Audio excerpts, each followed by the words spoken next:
Minimal just launched this guy, the M20. Is it too basic? Maybe. I think for some people, that's exactly what you want. This bag does a lot of things really well. Some things don't align with my preferences as much, but I think they will suit other people's. As always, I'm gonna talk about my favorite things about it, some nitpicks that I have with it. I will pack it out so you can see what fits in there, and then ultimately I'll share my perspective on whether or not I think it's a worthwhile investment, especially for those people that this bag is designed for. So let's get into it.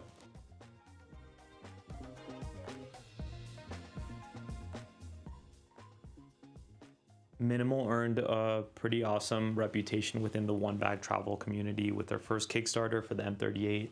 This is actually my first time experiencing Minimal and seeing what the fuss is all about. So the things that stood out to me the most about this bag are the comfort factor minus one component, the luggage pass-through execution, which I'll get into in a second, the buttery zipper experience, it's very good. And then just lastly, the water bottle pockets on this guy. Comfort-wise, a couple of things. One, 2.2 pounds, which for a 20-liter bag that's using an 840D ballistic nylon, I think is a good weight. And it's got good structure. It doesn't feel super floppy like a lot of these like lightweight EDC bags. And then secondly is just the foam core padding that they're using on the shoulder straps and then the back padding area. They've reinforced it both ways just to give you air channels of breathability that go both ways. So very easy to wear, very comfortable in that sense. The one thing that I personally don't love, and just want to caveat by saying that I am not your average human being. I have like weird tactile sensitivities. Like you go into my closet, any t-shirt that I own, anything that touches my neck, I have surgically removed the tag. There's a lot of things that make me go crazy. So I think for most people, they're not gonna think about it, but their luggage pass-through execution, you'll see that it's kind of like loose and floppy. There's two value adds to that. One, like it actually makes it easy, so you can grab the bag from here if you need to. And then secondly, it's not super tight, so it's easier to just slide it through the luggage pass-through. With that being said, the combination of the floppy factor with just the fact that it just sticks out a little bit, I think especially for me that I have a pretty arched back, just this interaction of like loose structured webbing on my back deters from the overall comfort of this bag. I think for a lot of people, they're not gonna think about it much, but just a worthwhile call out for anyone that's as crazy as I am in that sense. Second thing is the zippers are very smooth. In particular, the front stash pocket / admin panel zipper is very smooth, and then the laptop compartment. I mean, look at that. Oof.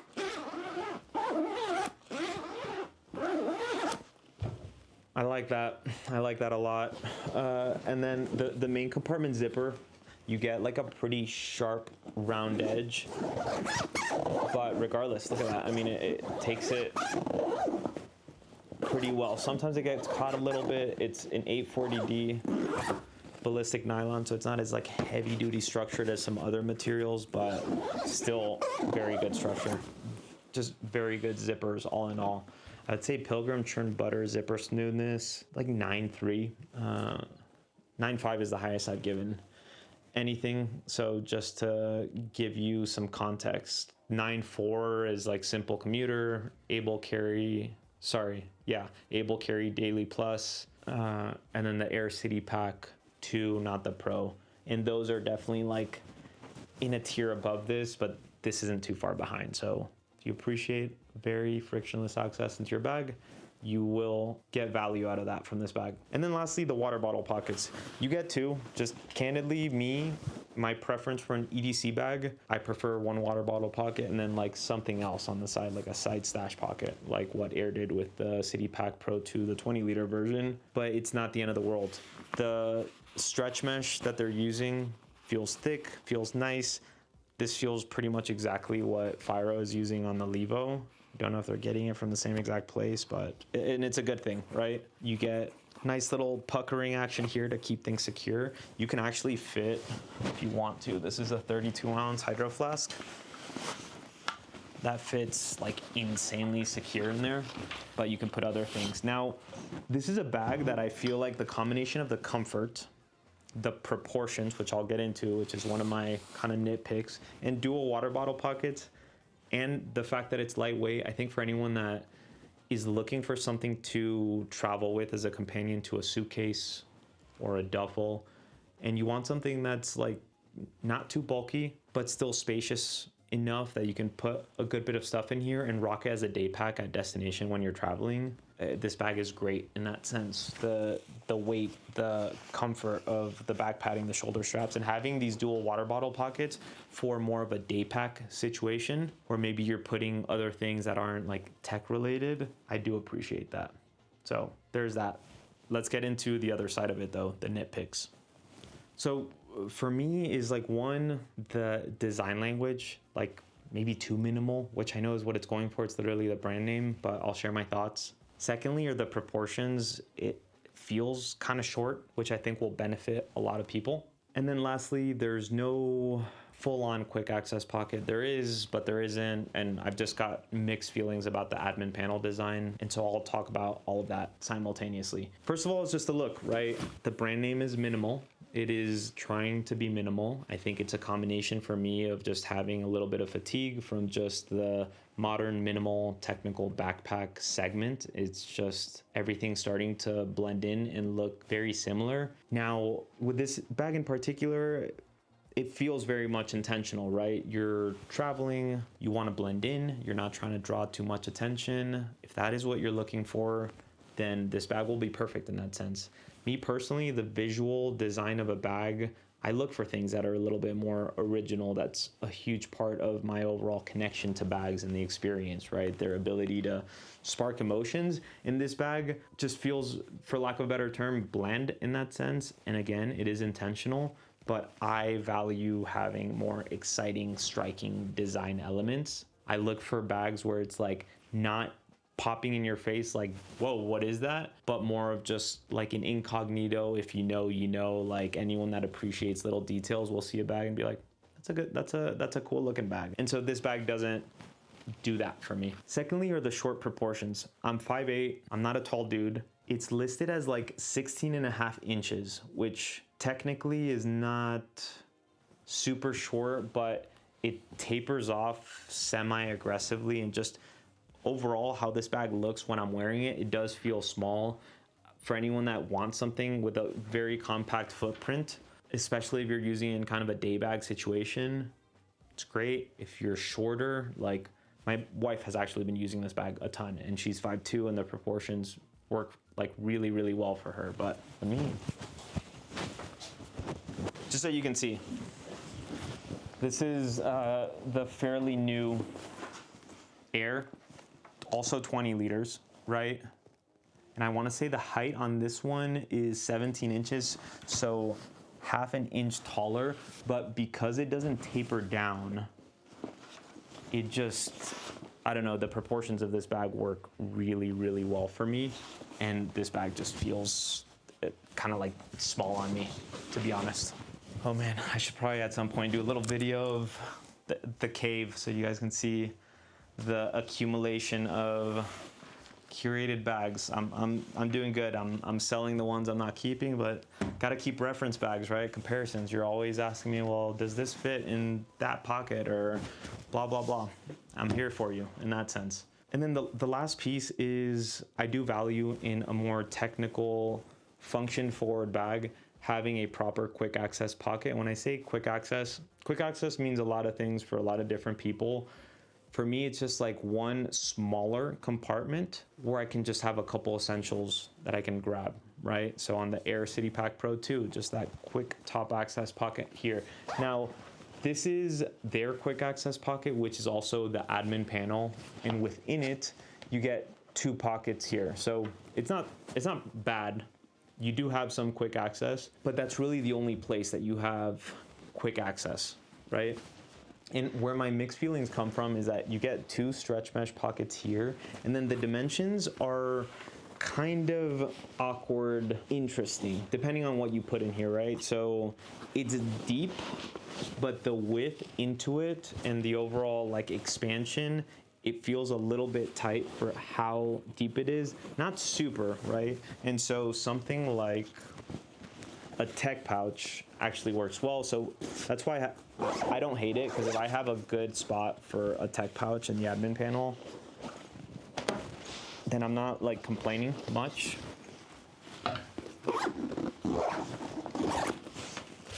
Cap one fits in here. So does like Air Slim pouch, whatever. And it doesn't get too in the way of the two pockets. Honestly, in that sense, it's really nice, but I think for anyone that would like to use that space for other things, over-the-ear headphones, AirPod Maxes are bulkier, but they don't fit. And then if you were to put like something that's not vertical, something that doesn't have like this nice vertical length where it sticks out, you can pull it out easily. Like if you wanted to throw a beanie, for example, in there, it would go to the bottom, and then you'd have to go kind of deep into this little semi-narrow cave to get it. And then one other thing that I didn't put it as a full-on nitpick, but it is a little bit of a nitpick because they're marketing that this bag stands really well regardless of what you have in there. And I haven't found that to be the case. It still stands better than a lot of bags, which is why I didn't like make a whole nitpick for it, but it's more for anyone that is expecting like a full-on stander. It does not stand consistently right now. I have a laptop in there. And throughout the video, right, like I've had some weight in the main compartment, headphones, cap one, but yeah, long story short, it doesn't stand as consistently or reliably as other bags, but it's still better than most bags, so it's not like full-on nitpick. But if having a very reliable stander is highly important for you, yeah, maybe look at Air or Simple, Pioneer Carry. Those are all three that stand really well. All right, quick walkthrough. So 840D ballistic nylon shell. You've got both sides this really nice stretch mesh fabric, just so you can see a bigger water bottle fitting in there. But I will throw, that was a 32, this is a 24-ounce Awala. You got an admin panel in the front. Sorry, let me just quickly show you the back part again. Shoulder straps, vertically oriented luggage pass-through, little grab handle, and then you've got a little Hypalon loop there to clip something, and then magnetic strap that just glides up and down. It's kind of stiff, which I guess is good and bad depending on how often you plan on adjusting it, but I think I'm cool with it being stiff and it just staying in place. Admin panel, I talked about this, but you get middle compartment, a pen sleeve, and then in between the two, just stretch mesh sleeve. So I'll just throw a battery bank in one side. And then since this is kind of the quick access pocket, just throw sunglasses on the other. Laptop compartment here in the rear, super smooth zipper action. So I haven't seen this before, but they're using a polyester ripstop liner, by the way, but you get like this like side sleeve where you can put cables or whatever you might want easily accessible, but not 100% secure. This is a 14-inch MacBook, really good protection. And then you have like a microfiber type sleeve. This guy fits in, as I talked about, the standability, right? Like it's supposed to stand consistently, but there, as you can see, definitely doesn't want to stand. And then main compartment, this opens up full clamshell. You have a key leash, which I found interesting. It's not removable and it's in the main compartment. I think the idea here is just leash it and maybe put your keys here so that's out of the way. I don't hate it, but more and more I'm appreciating like removable key leashes, where here you would just have to cut it and be without one, but maybe put in the admin panel or somewhere else. You also have a little elastic here for a pen sleeve here for a tablet, and then a couple pockets here. I'll just, so you can see space wise, throw a jacket, and then just like over the ear headphones here, and then